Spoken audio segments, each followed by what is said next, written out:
I'm Mrs. Morris. I've been assigned as your probation officer. Have you ever had a PO before? No. Well, there are a number of conditions you'll be bound by and some expectations that I require of you. Now, would you like to tell me a little about yourself? You already know about me. Well, how do you make that out? It's in that file. Yes, that's true, but... Read it. Why do you want me to tell you about it? Well, these are just words. I'd rather hear it from you. Oh, not much to tell, really. Borrowed a car, went for a joyride. Is that all? Hmm? Says here that the magistrate had to give you a severe reprimand. Why was that? Must have been my past. Guess he didn't like shoplifting. He probably didn't have to do it as a kid. Did you?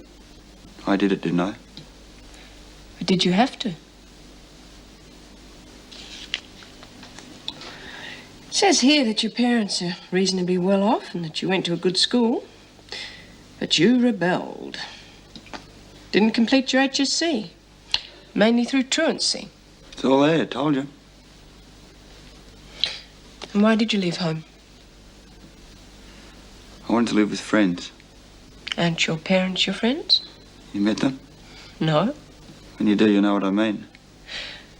Do you mind my contacting them this afternoon? If you're a masochist? And who are these friends you're living with? Just friends. We live in a flat not far from here. You manage all that on the dole? Yeah, we survive. One way or another. You realise, of course, that if you break this probation, you'll go straight to jail. I've heard that tune before. Oh, it's you. Well, you asked for me, didn't you? I just thought my mother might come. I doubt that. I went to see them this afternoon. Told you. But you wouldn't listen. What sort of a charge have you got him on? Well, there isn't any charge yet. He was picked up with a bunch of young blokes we suspect vandalised a number of phone boxes. Well, if there's no charge, he can leave. Oh, we haven't decided that yet. You see, he wasn't very nice to our boys out there tonight. So we brought him and his mates in to cool down a bit. If he's prepared to apologise, well, we might even let him go. And if he doesn't? We've got all night. Well, Nick, are you prepared to apologise? I'm not sure. Not sure what? I'm not sure if I want to apologise. I didn't do anything wrong. Are you calling one of my men a liar? No. Then you'll apologise. Hello, Mrs. Morris. Like a beer? No, I do not want a beer. What do you think you're doing? Having a drink. That's not what I meant. Why aren't you at work? I didn't think being stuck in that warehouse all day sounded like much fun. Oh, and I suppose this is your idea of fun, is it? Lying around at 11 o'clock in the morning getting drunk. It's all right. It is not all right. I went to a lot of trouble to get you that job. And it's not only me you've let down. You've ruined it for every other parolee I try and get work for. Have you any idea how hard it is to get a job these days, even without a criminal record? Well, have you? I suppose so. Oh, you suppose so. You're hopeless. No wonder your father gave up on you. Is this your mother, Nick? No, I am not his mother, thank goodness. Yeah, well, I didn't ask for your help, did I? You haven't any choice, have you? If I don't help you, you know where you'll end up.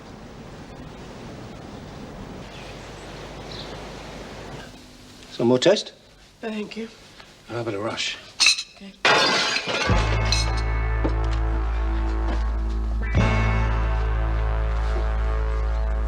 God, it's Nick!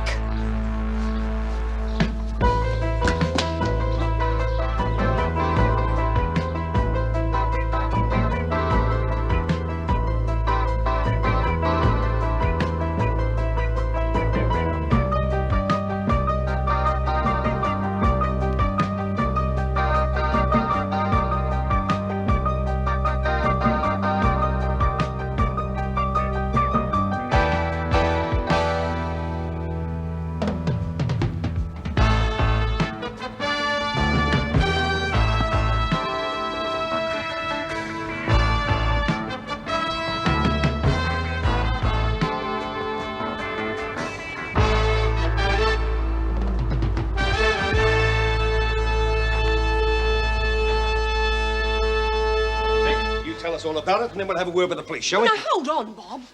Why, Nick? What would you care? You couldn't even bother coming to see me last night. I would have come. I How tried... dare you interfere in our lives? How dare you ring in the middle of the night? Now, what gives you the right to harass my wife? Bob, this isn't You think you've got anyone. problems? Don't you think other people have got theirs? Now, look, there are thousands of kids out there with more problems than you'll ever know about. They don't go around chucking bricks through windows and blackmailing people into helping them.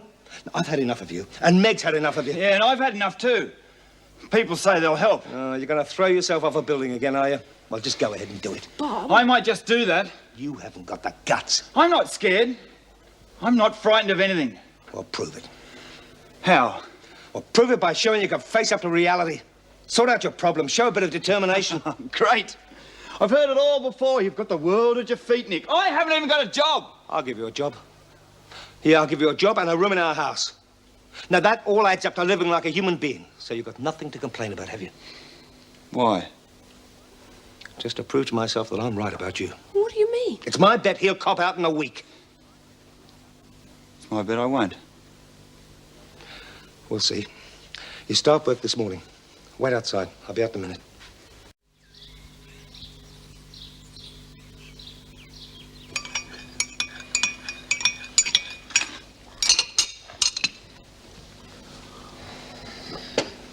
Good Lord, darling, you all right? No, I think I've got the flu. Shouldn't you be in bed then? I can't. I've got all those reports to return to the office. They should have been there yesterday. Nonsense. Second, wait till tomorrow. You ought to see a doctor. Can you take me? Well, I'm flat out. Nick, could you drive Meg to the doctor's? You can take her car, then when you've seen the doctor and brought her back here, you can come on to work, okay? Sure. I've got to go now. Bye. Bye. Take care. Would you like some coffee, Mrs. Morris? No, thanks. You know, I really appreciate what you're doing for me. It's like having a real home. Look, why don't you go back to bed? The doctor won't be able to see you till 9, so you might as well sleep till then. Yes, I think I will, Nick.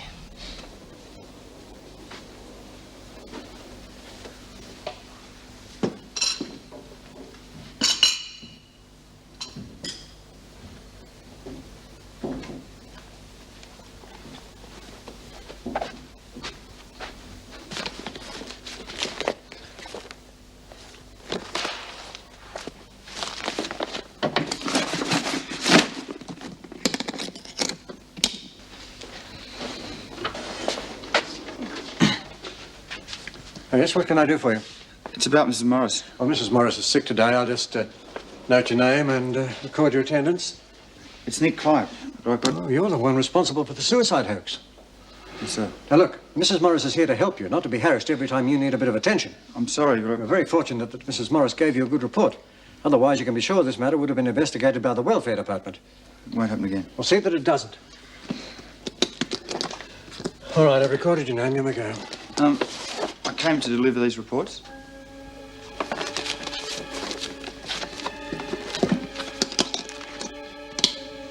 Well, these are confidential. Where did you get them? From home. What? Mrs. Morris is sick, so I brought them in for her. You said home. That's right. I'm staying with Mr. and Mrs. Morris. Are you? Are you indeed? Hi. Oh, How you Nick. feeling? Oh, a bit better, thanks. There's something I want to discuss with you, Nick. Sure. What's up? Did you take some files this morning? What's this? Oh, it's all right, Bob. I don't think you meant to do anything wrong. I just took them down to your office for you, Mrs. Morris. I knew how important it was for you to get them to work, and you couldn't do it. Yes, well, I appreciate that, Nick, but you should have checked with me first. You mean you took them out of the case? You saw them? They were on the table. I didn't read them. I was just trying to do someone a favour. Yes, I know you That's were. not the point. Now, look, young man, you've got to learn to think before you act, or you're never going to get anywhere. Forget it. Bob. There's some money missing from the petty cash. Do you know anything about it? No. Is there any reason why I shouldn't? It's common knowledge that you... Well, we all know about you, don't we? That doesn't mean I took your money. Look, I've worked here a long time. We've never had trouble like this before, not until you came. Well, who else would have taken it? Look, lady, I don't know who took your money. I don't know, and I don't care, but it wasn't me. Do you think I'd be working here if Mr. Morris wasn't sure I'm straight? You're one of his wife's pets, aren't you? That's probably why you're here in the first place. That's enough, Mrs. Russell. I said it's enough. Now, you should know better than to listen to malicious gossip. Nick's here because I trust him and because I think he'll do a good job, and that's the only reason, do you understand? Yes, Mr. Morris. I suggest you go back to work. Thanks. I don't want you to say anything to anybody here about staying with us. Do you understand? Now, the rumour's obviously already about that you're one of Nick's charges, and it's causing resentment. All right. One more thing, Nick. I won't stand for anyone being falsely accused. But if I ever discover you did take anything, God help you. Go back to work.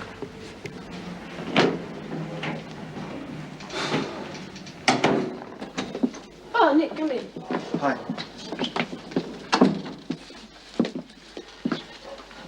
I brought you these. Oh, Nick, they're lovely. Let's put those in water, thank you. It's okay, I'll do it. I thought you were going to take it easy today. Oh, don't let the clothes fool you. I've only just got up, but I am feeling a little better. Oh, that's good. Mr. Morris won't be home for a while. He's had a meeting with that Swedish bloke. There. Don't look too good, do they? Never mind, I'll fix them in a minute. Don't you mind? What? You know, your husband working such long hours. I'd imagine most women wouldn't like it. Well, I sometimes work longer hours than Bob. I mean, even in the middle of the night, I'm still on the job. Like when people ring me up with suicide threats. How'd you know I wasn't for real? To be honest, I wasn't sure it was Bob who called you bluff. I should have known. I suppose he was sorry I didn't jump. Nick, that's a terrible thing to say. Do you think he'd have insisted on your staying here if he disliked you as much as you think? Come in. Nick, what are you doing here? I bet you haven't eaten yet. Oh, well, as a matter of fact, I haven't. Why? I knew you'd be working straight through, so I brought you something to eat. Nick, thank you. That's very nice of you. You better eat it before it gets cold.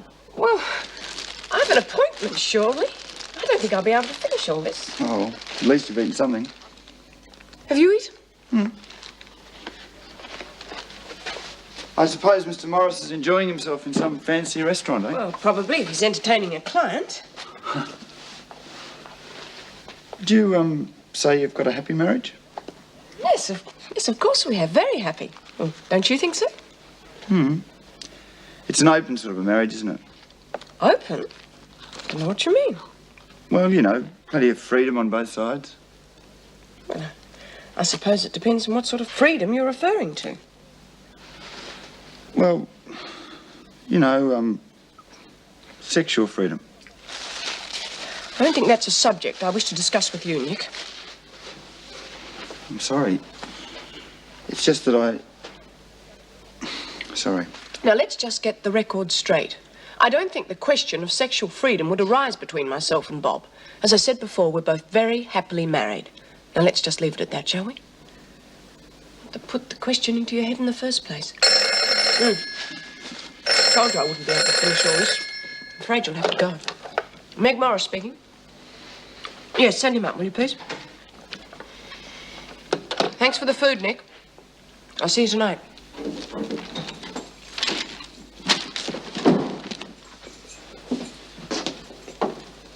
Bob not home yet? No, he's not. He'll be tired. I know I am. It's good to catch up on my work, though. And thank heavens for that food. It's all right.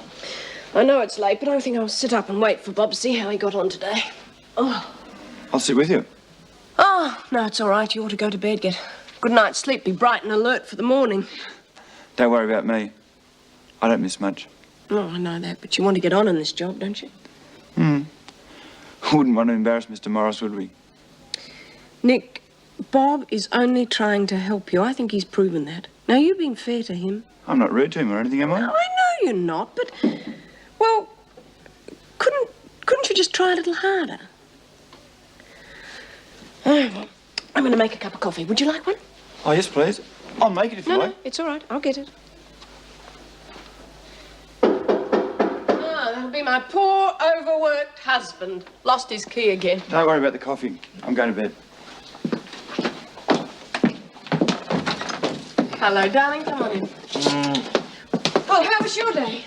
This client's a real live wire. She wants to see the whole of Australia. She? Yeah, and what a business brain. And what about the rest of her? Good as her brain? Well, you know, typically Swede. And nice if you like that kind of thing. Yes, well, I've heard about those Swedish birds. Darling, this is strictly business. Now, I'm going to have to see quite a bit of her if we want that contract. It could mean a lot of money for the company. Well, just hope it remains business, eh? Now, why would I want the imported stuff when the homegrown is so good, eh?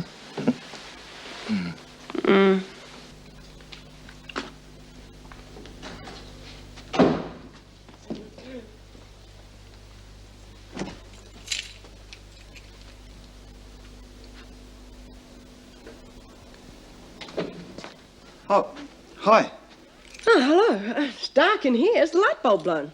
No, I just thought it'd be more, you know, special. Oh, it's very kind of you, Nick. We shouldn't have gone to so much trouble. I've got to work tonight.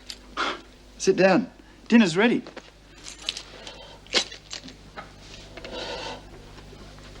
I've got a surprise for you.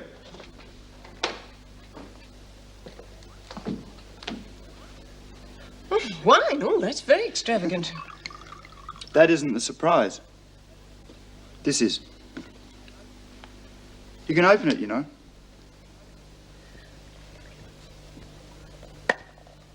It's engraved on the other side. Nick, I can't accept this. Why not? I didn't pinch it. I paid for it out of my wages. I know that, Nick. But I'm worried that you've got the wrong idea of me. Look, I don't think much of marriage anyway. I think it's good that you and Bob can play up whenever you want to. I do not, and neither does Bob. Oh, come off it. What about the Swedish lady? Anyway, I don't think any the less of you for what you said to me. Lots of women go for younger men. Oh, Nick, it's not like that at all. But you said you'd had a thing going with the younger man. You know, the doctor. But that was years ago, before I even knew Bob. You've been stringing me along all the time. I haven't, Nick. I do like you, but not that way. You've made me realise how much I've missed by losing Marty. Your bloody son? Oh, you think I'm just a kid? Nick, I'm sorry. Sorry? You can shove it. You've made me look a real idiot. You invite me in here, your old man gets me a job, all this. You can stick the whole bloody lot. Nick!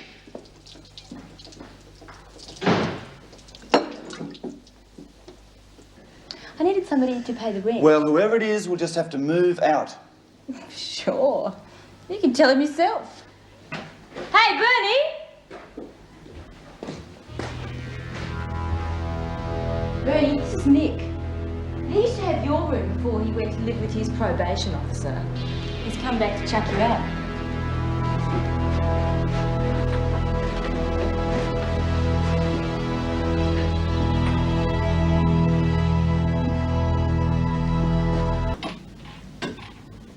Same again, thanks. You're right there. I said same again. All right, break it down. What's wrong with serving me then?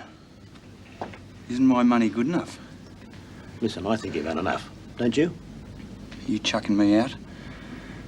You stay as long as you like. I couldn't care less. But no more grog.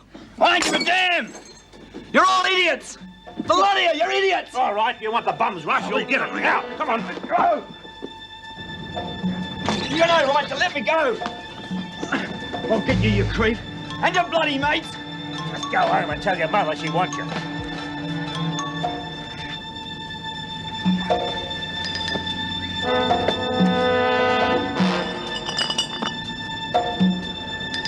Hate you, Meg. I hate you! I hate you all!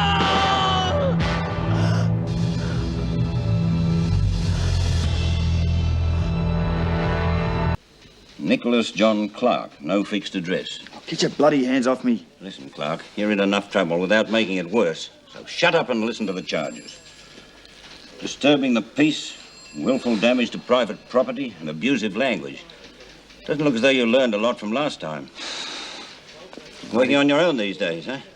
Bloody coppers. You're on probation, aren't you? And you won't be after this. Who's your probation officer? Well? If you'd cooperate, you'd find things a little easier. Clarke, Nicholas John. Mrs. Morris. I'll get it. Meg Morris speaking. Oh, Mrs. Morris, Sergeant Davies here. Sorry to disturb you at this hour, but we've got one of your boys down here. Clarke. Well, what's the charge? Nick. I thought we were really getting somewhere. We were doing so well. That's what I thought. That's what you wanted me to think. You had me on. No, Nick. You misunderstood me, that's all. We simply enjoyed having you stay with us. You were like a son. Nothing else. But I thought you liked me. I do, Nick. But not the way you took it. Nick, I do like you. I bet. You're like everybody else. What do you care? All right, Clarke. Time's up. Take him out. Nick, I'll be at the hearing. So what? I couldn't care less.